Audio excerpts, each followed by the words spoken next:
Isto aconteceu lá pelos anos de 1970. Era um casal jovem. Ela ainda não tinha 30 anos e ele estava lá pelos seus 40. Eles tinham vindo do Nordeste em um caminhão pau de arara, alguns anos antes. Se conheceram em sua terra natal, mas casaram em uma cidadezinha no interior de São Paulo. O problema é que, como a maioria dos casais naquela época, é que poucos anos após o casamento, eles já tinham 4 filhas pequenas. Ele era um pedreiro e a sua jovem esposa não trabalhava, é claro, porque, com 4 crianças para cuidar, seria bem difícil trabalhar fora. Além do mais, a 4ª criança era ainda um bebezinho, bem fraquinho. Naquele ano, o aluguel da casa onde eles moravam ficou muito alto para uma família tão pobre e o pai teve que procurar uma casa mais barata. E isto significava uma casa em um bairro mais distante e uma casa menor e mais, digamos, condizente com a sua condição, ou seja, uma casa bem pobrinha mesmo. E assim, aquele jovem marido procurou e encontrou uma casa que pudessem pagar.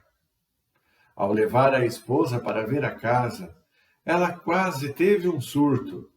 O bairro era longe, sombrio, a casa era muito velha. Já tinha mais de 40 anos de construída. E para piorar, o local em que a casa tinha sido construída tinha sido o lixão da cidade.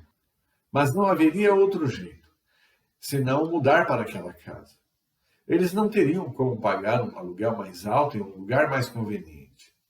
Até o pai da jovem esposa ficou com muita pena da filha. Morar em um lugar daqueles. Passaram os dias seguintes limpando a casa para a mudança. E acreditem, a casa estava muito suja e cheia de pregos pela parede, pois parece que os moradores antigos enfeitavam a casa pregando figuras bonitas, aquelas de folhinhas na parede. E para piorar, depois de alugarem, descobriram que todos julgavam o local mal assombrado, o que qualquer um que visse concordaria. Embora ela fosse muito otimista e tivesse muita fé em Deus, enquanto limpava a casa, a moça pensava consigo mesma que aquela parecia uma casa de bruxa. O otimismo e a fé estavam silenciados dentro dela. Mas o pensamento só durou uns minutos. Assim que o pensamento passou pela sua cabeça, ela o rejeitou e o substituiu por: esta até pode parecer uma casa de bruxas, mas eu ficaria muito feliz se eu, um dia, pudesse comprá-la. Este foi o primeiro grande desejo de uma jovem nordestina, mãe de 4 filhas, esposa de um pedreiro, que ficaria muito doente alguns anos mais tarde. É claro que aquilo seria impossível para uma família de 6 pessoas. A situação já estava ruim, mas iria piorar. Alguns anos mais tarde, quando o marido ficou doente, com uma doença que tirava a vontade de trabalhar. Família nordestina, com 4 crianças, todas meninas, em que somente o marido, trabalhando como pedreiro, impedido de trabalhar por um tempo e um sonho impossível, comprarem a pequena casa velha, feia e mal assombrada em que estavam morando, mal conseguindo pagar o aluguel. Muitos anos se passaram, porém, o jovem pedreiro, atualmente meu sogro, comprou não somente a casa em que moravam, como os terrenos ao lado. Não vou saber quantos metros tinha na época, mas era bem grande. Tanto que ele construiu várias casas para alugar, o que os ajudou muito por muitos e muitos anos. Hoje, a casa onde eu moro foi construída neste terreno, que foi dividido entre a família que cresceu. É por causa dessa história que eu e minha esposa sempre acreditamos que sonhar é necessário.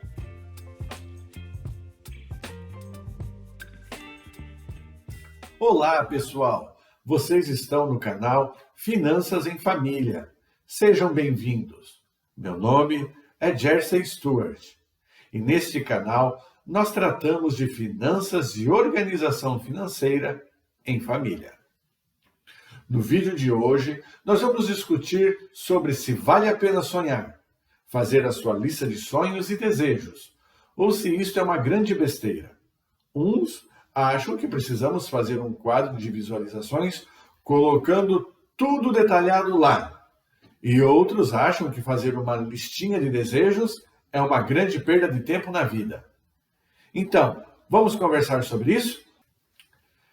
Chega um momento na vida em que as pessoas percebem que estão endividadas, que estão vivendo somente de um salário para o outro. Percebem que a vida financeira está um caos e eles precisam arrumar tudo isso. Eles resolvem dar um basta. Mas daí a questão, por onde começar a organização?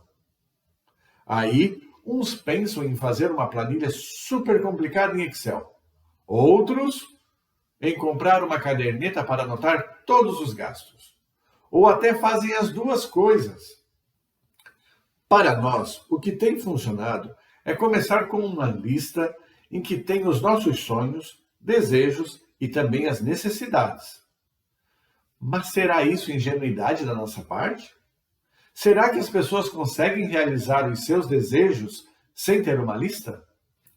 Hoje daremos a vocês 5 motivos pelos quais entendemos que montar uma lista é sim o método mais efetivo de conseguir não somente realizar os seus sonhos, como também sair de um estado de descontrole para um estado de controle e organização financeira.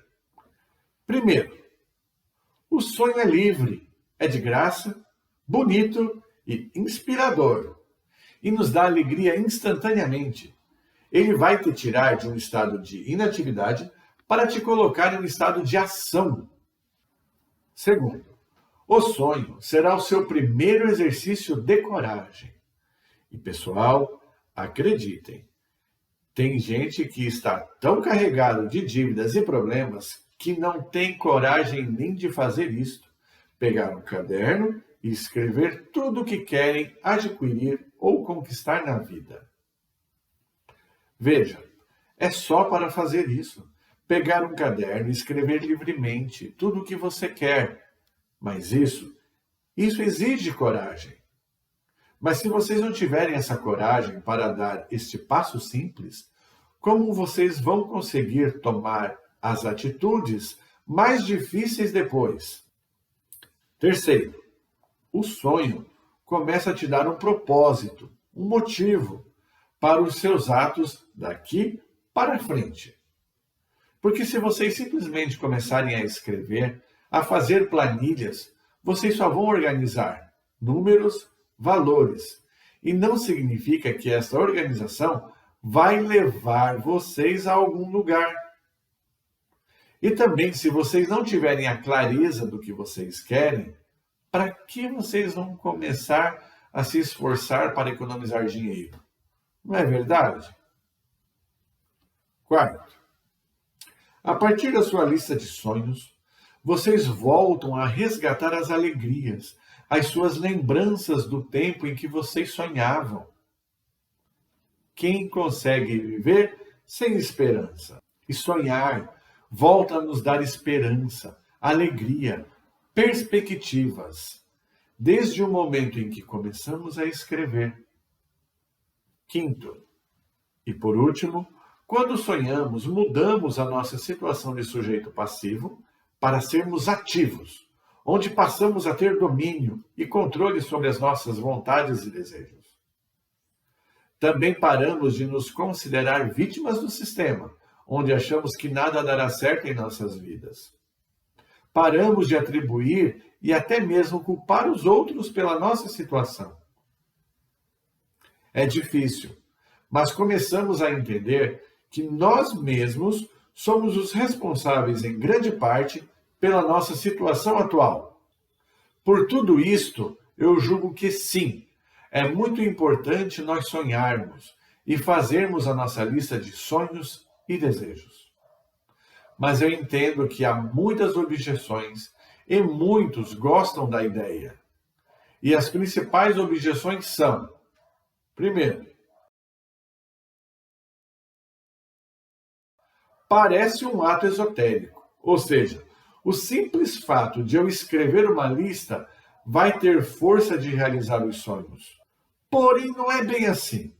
Qualquer pessoa com bom senso irá entender que, assim como paramos de atribuir nossos problemas aos outros, também paramos de confiar em forças externas ou no universo para realizar os nossos desejos. Sem trabalharmos muito, os sonhos só acontecerão de noite, enquanto estivermos dormindo. Segundo,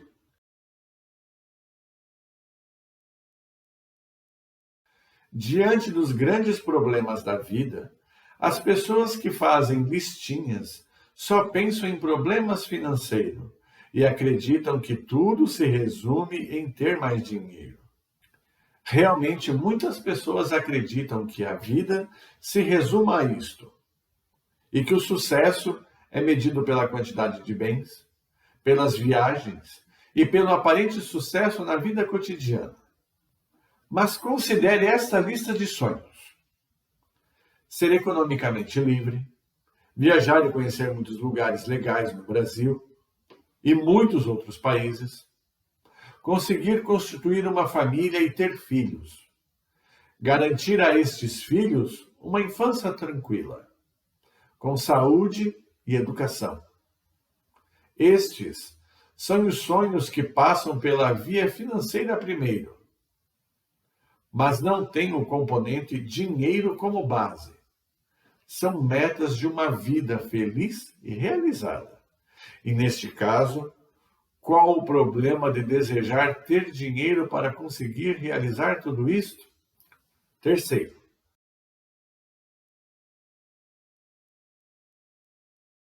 acreditar que fazer listas vai tirar a sua necessidade de lutar para mudar os comportamentos e procedimentos que se julguem indesejáveis. Sim, com certeza. A minha luta para ser uma pessoa melhor precisa ser feita todos os dias, independentes de minhas listas ou não. A lista é só um lembrete, um mapa para me orientar, me dizer aonde eu estou e para onde eu vou. Já falei isso e estou repetindo. A lista é uma lista de intenções, que se tornarão ou não realidade, dependendo dos meus esforços diários, constantes e inteligentes. E resumindo tudo isso, pessoal, algumas pessoas são contra e outras a favor. Haja do jeito que você entender que dará mais certo para você. Mas, de qualquer maneira, você precisará de algum método, de algum planejamento para conseguir organizar a sua vida financeira e ter estabilidade econômica. E se você ainda não conseguiu e percebe que está piorando, as dívidas aumentando e o seu salário estranhamente não está crescendo na mesma medida da inflação, veja conosco, acompanhe o nosso programa e vamos tentar melhorar esta situação. Venha conosco. E muito obrigado, pessoal, por todos os comentários, sugestões e desejos de sucessos que vocês deixaram para nós no programa anterior. Quem não assistiu, assista. Vale a pena. Veja se vocês estão tendo muitos gastos por problemas emocionais. Vou deixar o card aqui em cima, ok? E vamos dar aquela lembrada, né, pessoal? Curta, compartilhe e ative o sininho. Conte aqui nos comentários. Você já fez as suas listas de desejos e sonhos? Quais foram os seus sonhos para este ano? Muito obrigado por ter assistido o programa. Continue nos ajudando e dando sugestões para podermos trazer mais conteúdo relevante e ajudar a mais famílias a saírem do endividamento e terem uma vida financeira equilibrada. Vamos sair deste círculo neste ano e vamos sair juntos. Fiquem bem e até o próximo encontro.